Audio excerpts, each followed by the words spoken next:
নমস্কার, আশা করি সকলেই ভালো আছেন। SRM কিচেন অ্যান্ড ব্লগে সকলকে স্বাগত। আজকে আমি চলে এসেছি নতুন একটি পিঠার রেসিপি নিয়ে। খেতে কিন্তু খুবই সুস্বাদু আর রসে ভরপুর। তার জন্যে বিউলির ডালটাকে আগে থেকেই ধুয়ে 4 ঘন্টা ভিজিয়ে রেখেছিলাম। একটু জল দিয়ে একটি পেস্ট বানিয়ে নিয়েছি। চাইলে আরও একটু জল দিয়ে এই রকম একটি পাতলা ডালের পেস্ট বানিয়ে নিতে হবে। পেস্টটাকে বেশ কিছুক্ষণ এইভাবে নাড়াচাড়া করে নেব, আরোই পাতলা হয়ে যাবে। বানিয়ে নিয়েছি। এদিকে কিছুটা নলেন গুড় গরম করে নেব।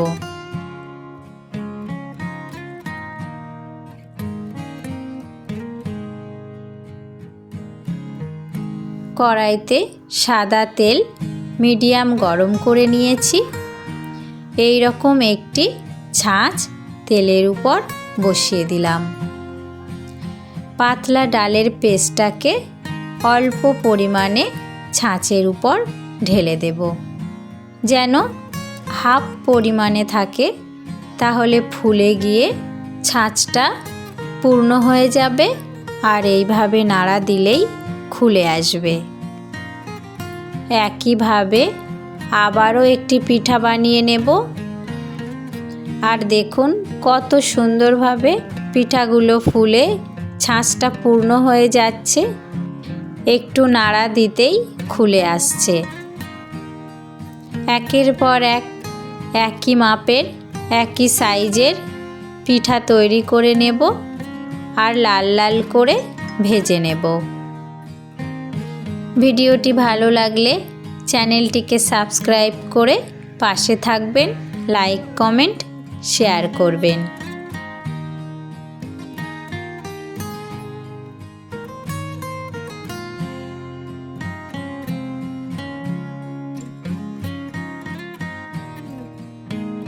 লাল লাল করে ভেজে নেওয়া পিঠাগুলোকে গরম গরম তেল থেকে তুলেই উষ্ণ গরম গুড়ের মধ্যে দিয়ে দেব। একটু নাড়াচাড়া করে নেব। অল্প কিছু সময়ের মধ্যেই পিঠাগুলোর ভিতরে নলেন গুড়ের রসটা ভরে যাবে।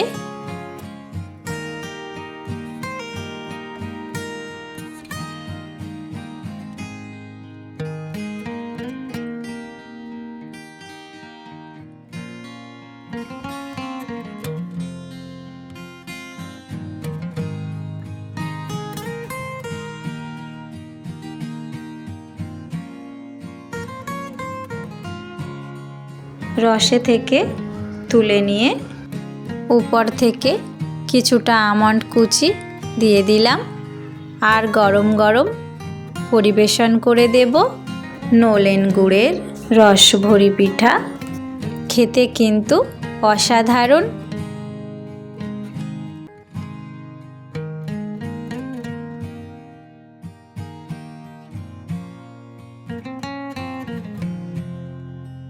ধন্যবাদ সকলকেই।